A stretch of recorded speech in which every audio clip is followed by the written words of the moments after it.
Outsiders अक्सर अपनी इन्हीं काबिलियतों के बारे में हमें किसी बुरे दौर के समय आभास होता है, जब स्थितियां हमारे हिसाब से नहीं होती, अनुरूप नहीं होती हैं, और जब दुनिया को भी ऐसा लगता है कि ये व्यक्ति कुछ नहीं कर पाएगा, खुद भी हमारा अपने ऊपर से यकीन हटने लग जाता है। उस वक्त धीरे धीरे करके हमारे अंदर की काबिलियतें उभर कर आती हैं। बस उस दौर में हमें अपने ऊपर विश्वास ज़रूर कर लेना चाहिए, जो अक्सर हमें से बहुत से लोग नहीं कर पाते हैं। आज मैं जिनसे आपको मिलवाने वाली हूँ, उनसे मिलने के बाद, उनकी कहानी सुनने के बाद, अगर आपके जीवन में कोई भी दिक्कत है ना, तो आपको अपनी दिक्कत बहुत ही गौण नज़र आएगी, बहुत छोटी नज़र आएगी, क्योंकि उन्होंने अपने जीवन के बहुत बड़े दुष्कर समय को बहुत ही प्यार से गुजारा है, और आज भी रोज़ के हिसाब से वो अपने जीवन को आगे बढ़ा रहे हैं। आज मैं आपको मिलवाने वाली हूँ धारा शाह जी से। वो क्या है, कौन है, ये हम उनसे ही आज जानेंगे। आज मैं उनके बारे में आपको कुछ भी नहीं बताऊंगी, बस आपको इतना बताऊंगी कि उनसे मिलने के बाद, उनको समझने और जानने के बाद मुझे लगा कि उनसे ज़्यादा मजबूत इंसान शायद ही कोई होगा जिसे मैं जानती हूँ। तो मैं धारा जी को भेजती हूँ छोटी सी रिक्वेस्ट, और उनसे हम करते हैं बातें।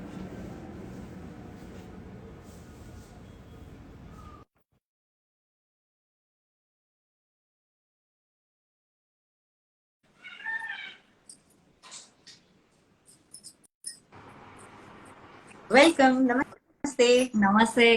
कैसे हैं आप? बहुत अच्छी हूँ, आप कैसे हैं? मैं बहुत अच्छी हूँ। दारा जी, पहली बार एक ऐसा लाइव कर रही हूँ जिसमें मैंने जो हमारी पर्सनालिटी है उनके बारे में कुछ नहीं बताया है। मैं चाहती हूँ कि आज आप अपने बारे में सबको वो बताइए जो कि मुझे लगता है कि आपके मुख से ज्यादा अच्छा रहेगा और बहुत इंस्पायरिंग लगेगा। Thank you. श्योर।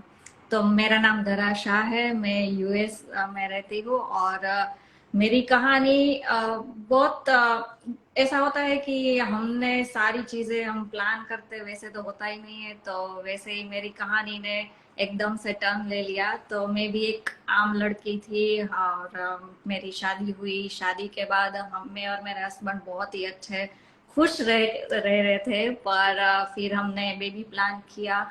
2018 में हमने बेबी प्लान किया, एंड मेरी पूरी प्रेगनेंसी बहुत ही अच्छी थी। मैंने बहुत एंजॉय किया अपनी प्रेगनेंसी को, कोई मेजर इश्यू नहीं था। एंड फेब्रुआरी 2019 में मैं डिलीवरी के लिए गई। तब से मेरी कहानी ने जो टर्न लिया है, कि आपने ना ही कहीं सुना होगा ना ही कहीं देखा होगा। तो मैं डिलीवरी के लिए गई, तब मैं अपने बच्चे के लिए सारी चीजें मैं रेडी करके गई थी। वो आज मुझे याद है कि मैं उसके लिए खिलौने, झूला, जो भी हम बेबी के लिए जो सारी चीजें चाहिए वो मैं रेडी करके गई थी। एंड मैं हॉस्पिटल में हम लोग गए तो 27 आवर्स से भी ज्यादा मेरी लेबर प्रोसेस चली। एंड देन डॉक्टर ने आके बोला कि अब ये नॉर्मल डिलीवरी नहीं हो सकती, बेबी का हेड स्टक हो चुका है, तो अब हमें सीजेरियन करना पड़ेगा।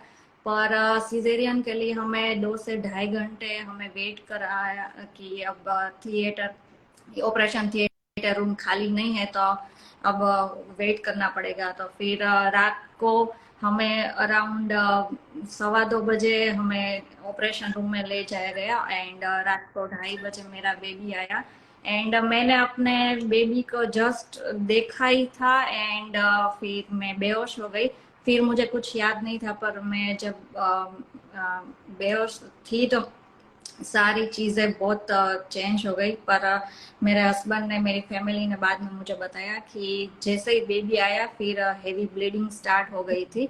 एंड उसकी वजह से मेरा हार्ट है वो स्टॉप हो गया। तो डॉक्टर ने 90 मिनट्स तक सीपीआर किया। एंड इतना ब्लीडिंग हो गया था कि अराउंड 100 और उससे ज्यादा ब्लड प्रोडक्ट्स दिए गए।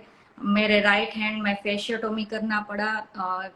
फेशियोटोमी में डीप कट करना पड़ता है तो उससे प्रेशर रिलीज हो सके। मेरे किडनी फंक्शंस फेल हो गए, मेरे लंग्स में पानी भर गया, मुझे डायलिसिस पर भी रख दिया गया। मेरे ओवरीज, पार्शियल यूट्रस निकालना पड़ा, क्योंकि पता ही नहीं था कि ब्लीडिंग इतना क्यों हो रहा है। और फिर धीरे धीरे सारी प्रोसेस चल रही थी, पर डॉक्टर ने बोला कि 5% चांस है। मेरी फैमिली को बाहर आके बताया कि अब हम वेंटिलेटर पर रख दे रहे, तो आप लोग देख लीजिए लास्ट टाइम।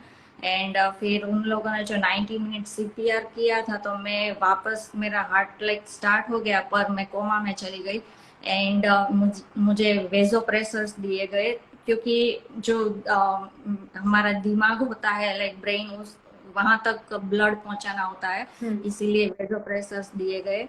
तो ये सारी चीजें होने के बाद गैंग्रीन होना स्टार्ट हो गया। तो मेरे दोनों पैर, हाथ, सब में गैंग्रीन होना स्टार्ट हो गया। पर मैं कोमा में थी, तो डॉक्टर को भी नहीं पता था कि मैं बचूंगी या नहीं बचूंगी, तो सर्जरी करने का तो कोई मतलब ही नहीं है।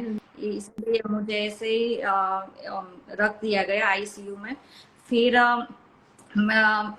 सारे लोग वेट कर रहे थे कि शायद धरा उठेगी। तो जब मैं बेहोश थी, तो मेरे हस्बैंड मेरे साथ बातें करते थे, तो मेरी आंखों में से आंसू निकलते थे, ऐसे मुझे बताया गया है। फिर मेरे सारे फ्रेंड्स थे, वो भी बैठते थे, हमारी फैमिली, मेरे पेरेंट्स वो थे, वो भी बैठ के पूजा करते थे कि हाँ जल्दी से धरा उठ जाए, धरा उठ जाए। पर फाइनली 7 से 8 दिन कोमा में रहने के बाद मैं वापस आई, और सब लोग बहुत खुश थे। जब मैंने आंख बंद की, तो मैं लास्ट में 2 बार सिद्धार्थ सिद्धार्थ ऐसे बोलकर मैं बेहोश हो गई। एंड मैं जब वापस आई, फिर तब भी मैंने सामने सिद्धार्थ को ही देखा पहले। तो मेरे लिए यही था कि मैं तो सो के उठी हूँ, क्योंकि मुझे तो कुछ पता ही नहीं है। पर सारी फैमिली को, स्पेशली सिद्धार्थ को, ऐसा था कि जब धरा ऐसे कोमा में से बाहर आएगी, तो हम कैसे उसको बोलेंगे कि अब तुम्हारे हाथ पैर नहीं रहे। तो उनके लिए इतना था। पर मैं जब कोमा में से बाहर आई, तो मैंने सारी चीजें इतनी आसानी से ली, बहुत मैं शांति से हैंडल कर पा रही थी।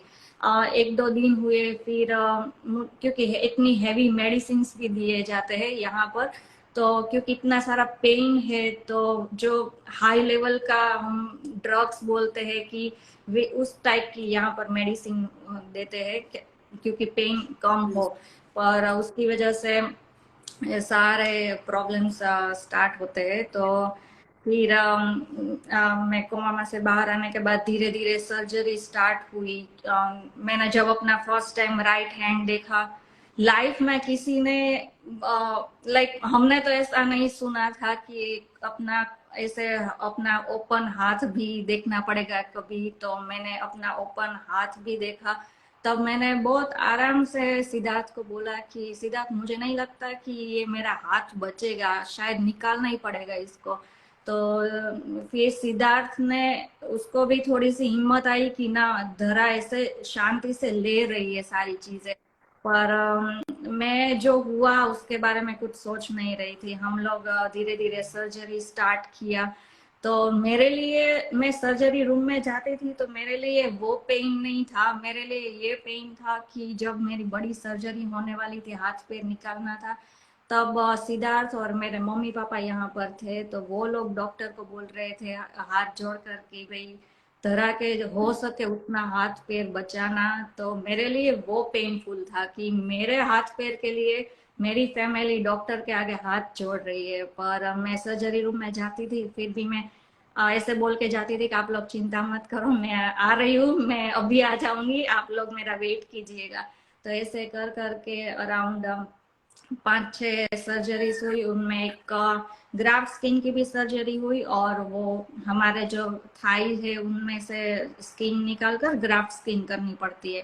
तो वैसे सर्जरी, एंड इतनी हैवी मेडिसिन की वजह से कॉन्स्टिपेशन ऐसे इश्यू भी स्टार्ट हो गए। तो उनकी फिर अलग मेडिसिन, तो ऐसे कर करके हम लोग चल रहे थे, और 4.5 मंथ्स तक हम लोग हॉस्पिटल में थे। तो मेरी हेल्थ थोड़ी सी स्टेबल हुई। फिर मेरे हस्बैंड ने मुझे बताया कि अब हमारा बेबी है माहिर, को जेनेटिक डिसऑर्डर है, तो हमें नहीं पता कि उसके पास कितना टाइम है। तो वो मेरे लिए थोड़ा सा शॉकिंग था कि मैं अपने लिए तो लड़ रही हूँ, पर अब मैं माहिर के लिए कैसे लड़ूं, क्योंकि अभी तो मैं घर पर भी नहीं आई हूँ। मैं अभी माहिर के साथ इतना खेली भी नहीं, और हॉस्पिटल में ऐसा था कि माहिर को लाते थे, पर मैं उनको नहीं, गोद में नहीं ले पा रही थी, क्योंकि मेरे दोनों हाथ में सर्जरीज थी, तो बस ऐसे मेरी गोद में वो लोग सुला देते थे और मैं ऐसे ही उनके साथ बातें करती थी। पर तो फिर भी हम लोग ऐसे हिम्मत से आगे बढ़ रहे थे कि नहीं, मुझे अपने माहिर के लिए खड़ा होना है, तो मैं जल्दी से घर पर जाऊँ, माहिर के साथ खेलूँ। तो धीरे धीरे करके हम लोग ऐसे 4.5 मंथ्स हॉस्पिटल में रहने के बाद मैं घर पर आई। तो घर पर जब आई तो मेरा ग्रैंड वेलकम किया गया, क्योंकि मैं इतने टाइम के बाद हॉस्पिटल से आई। मैं हॉस्पिटल में थी तो वहाँ सिद्धार्थ, मेरी मम्मी, मेरे पापा, वो सब थे, मेरे इन लॉज भी आ गए थे, तो वो माहिर का ध्यान घर पर रख रहे थे, क्योंकि दोनों जगह पर सबको रहना जरूरी था। तो इसीलिए हमारे यहाँ पर जो फ्रेंड्स थे वो भी कुछ वहां पर थे, कुछ यहाँ पर थे, सारे लोग ने बहुत अच्छे से सब कुछ संभाल लिया था। एंड मैं जब घर पर आई तो मेरी गोद में मेरा बच्चा था, तो मेरे लिए ये इतनी बड़ी बात थी कि फाइनली मैं माहिर को ले पा रही हूँ।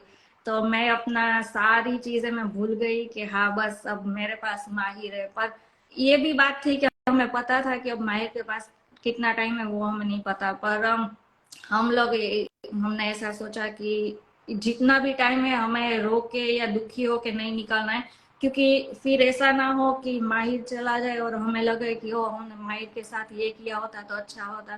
तो इसीलिए हम लोग माहिर के साथ एंजॉय करने का हमने सोचा। उनको जो भी अच्छा लगता था हम वो करते थे। मैंने उसको चॉकलेट भी टेस्ट कराई, स्ट्रॉबेरी टेस्ट कराई, तो उन्हें ये दोनों चीजें बहुत अच्छी लगती थी। फिर मैं उनके साथ बातें करती थी, उनको स्टोरी सुनाती थी।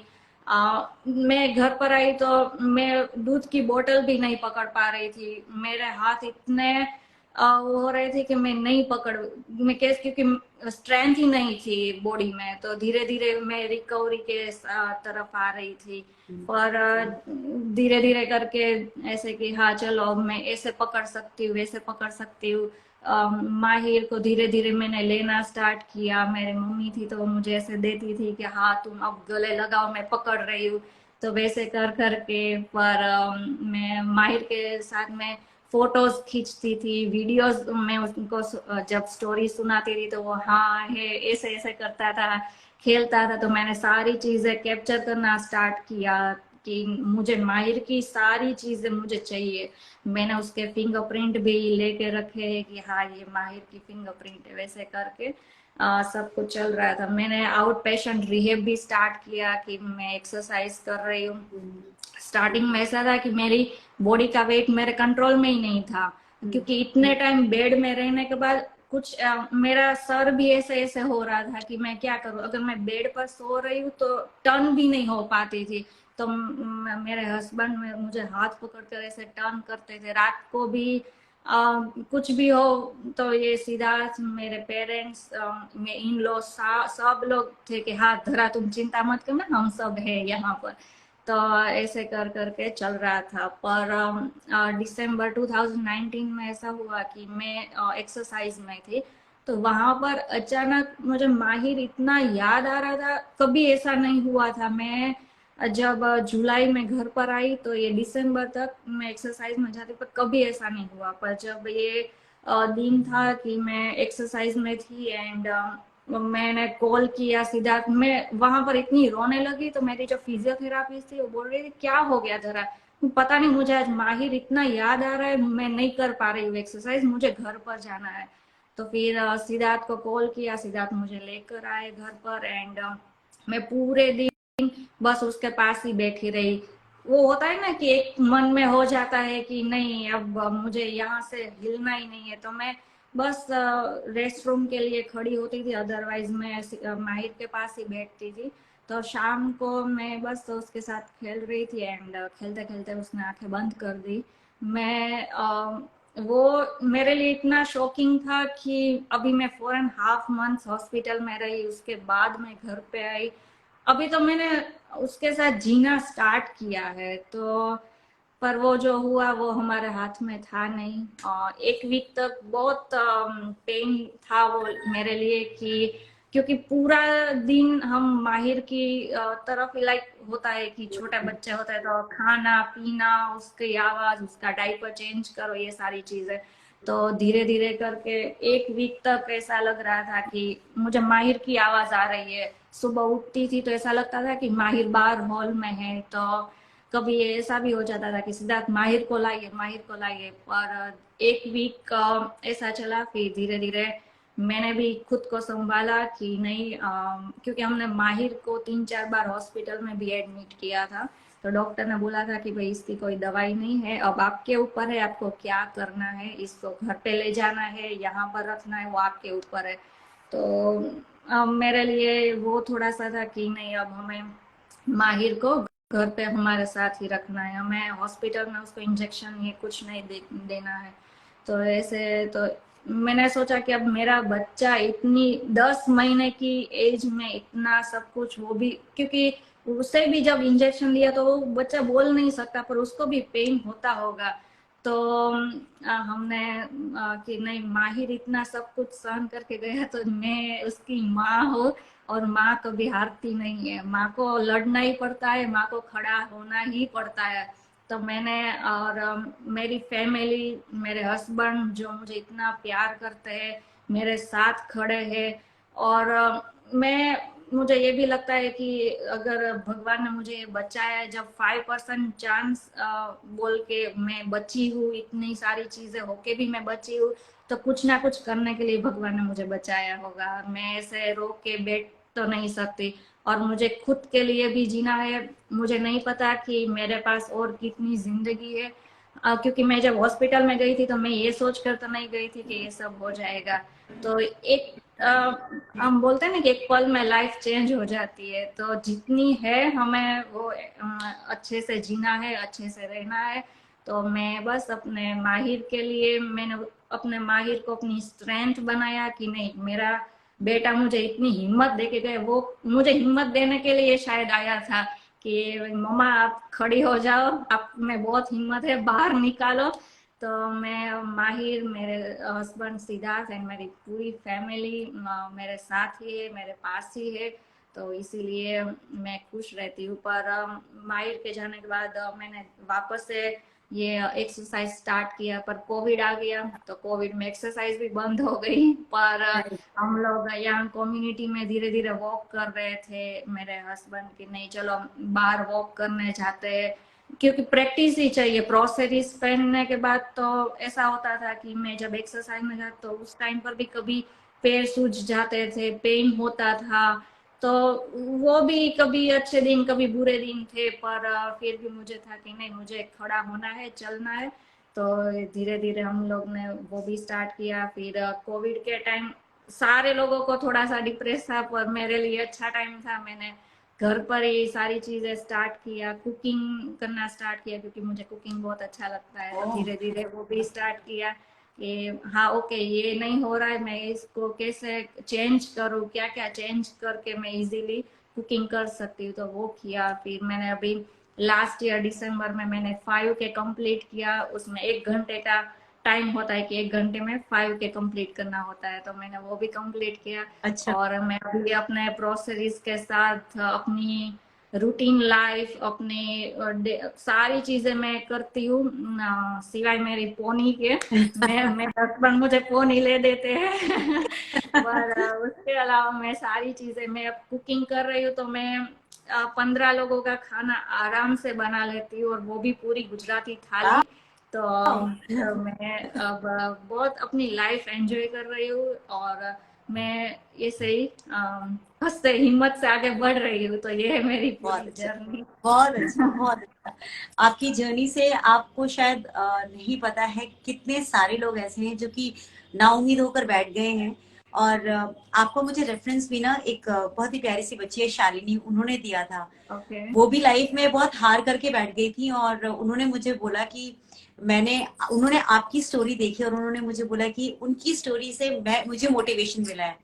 तो मुझे लगा जिस इंसान ने मोटिवेट किया, अगर आपने जिंदगी में किसी एक इंसान को भी मोटिवेट कर दिया, मतलब आपने एक बहुत बड़ा काम किया है। क्योंकि जो लोग टूटे हुए होते हैं ना, उनको सिर्फ कोई एक ऐसा आदमी चाहिए जो उनको मोटिवेट कर सके। आप ये तो दुनिया को इंस्पायर कर रही हैं। आपका इंस्पिरेशन कौन है? मेरा बस यही है कि मेरा माहिर, मेरे सिद्धार्थ, एंड मुझे खुद को प्राउड फील करना था कि हाँ मैंने कुछ ऐसा किया जो मैंने पहले नहीं किया है। तो वो लाइन है ना कि लंबी जिंदगी लंबी नहीं बड़ी होनी चाहिए, तो मुझे यही है कि भाई कितनी जिंदगी है वो मुझे नहीं पता, पर जो अभी है मुझे उसमें रहकर जीना है, खुलकर जीना है, तो बस यही है मेरा। So lovely, this is so lovely. Shalini जो है, जिनका मैं जिक्र कर रही थी, वो देख भी रही है वीडियो। मैंने भी उनका जिक्र किया और उन्होंने मेंशन भी किया कि I am watching this video. This is thank you Shalini, thank you so much. So lovely. एक बात बताइए, आप अब जिंदगी में लोगों को मोटिवेट कर रही हैं, है ना? आपको कोई ऐसा सीक्रेट ड्रीम है जो आप चाहते हैं कि वो पूरा हो जाए? ऐसा कोई विश, स्पेशल विश? कोई ऐसी विश नहीं है, मैं बस जो है उसमें बहुत खुश हूँ।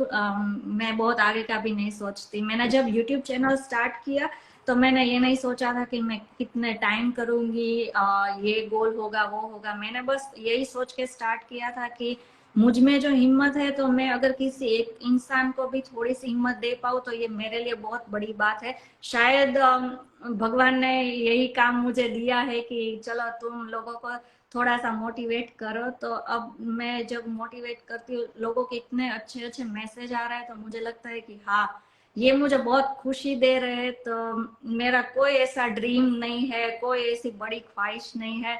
मैं जो हूँ, जो है मेरे पास, मैं उसमें बहुत खुश हूँ। हमेशा ऐसे ही खुश रहिए, क्योंकि आपकी स्माइल से लोगों को उनकी लाइफ में ना एक एक्स्ट्रा माइल मिल जाता है कि अगर ये मुस्कुरा सकती हैं तो हमारी जिंदगी में भी हम कुछ कर ही सकते हैं, है ना? यस। आपके पास लोग ऐसे सलाह लेने आते रहते होंगे जहाँ पे आप रहती हैं? लोग पहुंचते होंगे आपके पास कि कुछ हमें भी टिप्स दीजिए, मोटिवेट कीजिए? आपके पास लोग पहुंचते हैं मैंने अभी पर्सनली तक भी? किसी को अपना एड्रेस नहीं दिया है। पर हाँ मैसेज आते हैं कि हाँ, हमारी लाइफ में ये प्रॉब्लम है, ये पर मैं कोई सर्टिफाइड नहीं हूँ, तो मैं उसमें से थोड़ी वो हूँ कि आप मेरे वीडियोस देख सकते हैं। मैं जनरल ऐसे आपको कोई सजेशन दे सकती हूँ, पर मैं आपकी लाइफ पर ये पर्टिकुलर में ऐसे नहीं बोल सकती कि आप ये कीजिए वो कीजिए, क्योंकि मेरे पास कोई सर्टिफिकेट नहीं है। तो मैं उसमें थोड़ी सी पीछे आ जाती हूँ कि नहीं, मैं उसमें बहुत नहीं बोलती। लेकिन धरा जी, सर्टिफिकेशन आजकल तो पढ़ाई लिखाई से मिलता है, लेकिन मुझे लगता है जो एक्सपीरियंस का सर्टिफिकेशन होता है उसका तो कोई मुकाबला ही नहीं है। और आपने जो कुछ देखा है, एक्चुअली वो मुझे लगता है कि आपको सलाम करने का मन कर रहा है कि आपने उतनी मुश्किलों में भी अपने आप को इतना सहेज के और संभाल के रखा है। आपकी पूरी फैमिली को मैं दिल से थैंक यू बोलना चाहूंगी। यूजुअली ऐसी सिचुएशन में फैमिलीज जो है कई बार बैकआउट कर जाती हैं, कई बार उनका बिहेवियर चेंज हो जाता है और वो चीजें इंसान को और तोड़ देती हैं। तो मैं आप इसमें मुझे मैं ये बोलना चाहूंगी कि पहले मेरा और सिद्धार्थ का जो रिलेशन था, ये अब ये सब होने के बाद इतना और मजबूत हो गया है। क्योंकि मैं जब लास्ट बेहोश हुई तो मैं सिद्धार्थ सिद्धार्थ बोलकर बेहोश हो गई थी। तो सिद्धार्थ को था कि ये धरा मुझे इतना प्यार करती है कि जाते जाते भी मेरा नाम लेकर गई, और जैसे ही कोमा में से बाहर आई सिद्धार्थ सिद्धार्थ था। तो और सिद्धार्थ को भी कि नहीं, अगर मेरे साथ ऐसा हुआ था तो क्या तुम मुझे छोड़कर थोड़ी ना चली जाती, तो ये तो हम एक ही है। तो मैं उनके दिमाग में कभी ऐसी कोई बात नहीं आई। उल्टा मुझे, मैंने एक बार ऐसे बोला था कि सिद्धार्थ अब हमारी सिचुएशन अलग हो गई है। तो सिद्धार्थ बोला कोई अलग नहीं हुई है, सेम ही है, हम दोनों साथ ही है, एक ही है। तुम्हें मेरे हाथ पैर है, तुम्हारे हाथ पैर है, और कुछ भी करना हो, जहाँ भी जाना हो, मैं तुम्हारे साथ हूँ। तो रात को भी मैं थोड़ी सी हिलती हूँ तो उठ जाते हैं। ये 2019 में हुआ, ये अभी 2023 चल रहा है। आज के दिन भी वो अगर मैं म्यूजिक बजाऊं तो नहीं उठेंगे, पर अगर मैं उठूंगी तो तुरंत उठ जाते हैं। और मेरे इन लॉस जो पहले था उनसे ज्यादा मुझे रख रहे।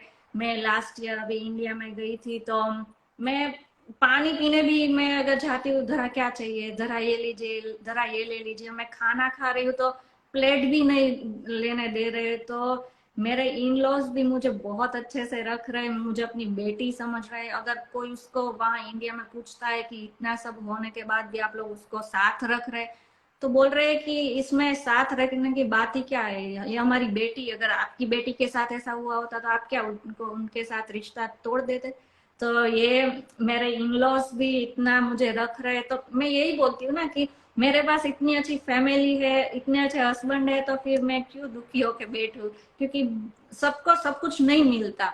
कुछ ना कुछ ऐसा होता है कि किसी के पास नहीं है, किसी को ये प्रॉब्लम है, पर हमें पॉजिटिव होके ये सोचना है कि हमारे पास क्या है, जो है वो बहुत ही गोल्डन है, बहुत ही अच्छा है हमारे पास, तो उनमें मैं बहुत खुश हूँ। Very nice. धरा जी, आपने ऐसा कुछ सोचा है कि अब आने वाले टाइम में आप कुछ स्पेशल करने वाली हैं, कुछ आपने करियर के बारे में या फिर कुछ और मोटिवेशनल स्पीचेस देने के बारे में या कुछ पढ़ने के बारे में, आपने ऐसा कुछ प्लानिंग किया है क्या? अगर मैं अभी तो धीरे धीरे से इंटरव्यू दे रही हूँ, तो थोड़ी सी मेरे में भी चेंज आ रहे हैं।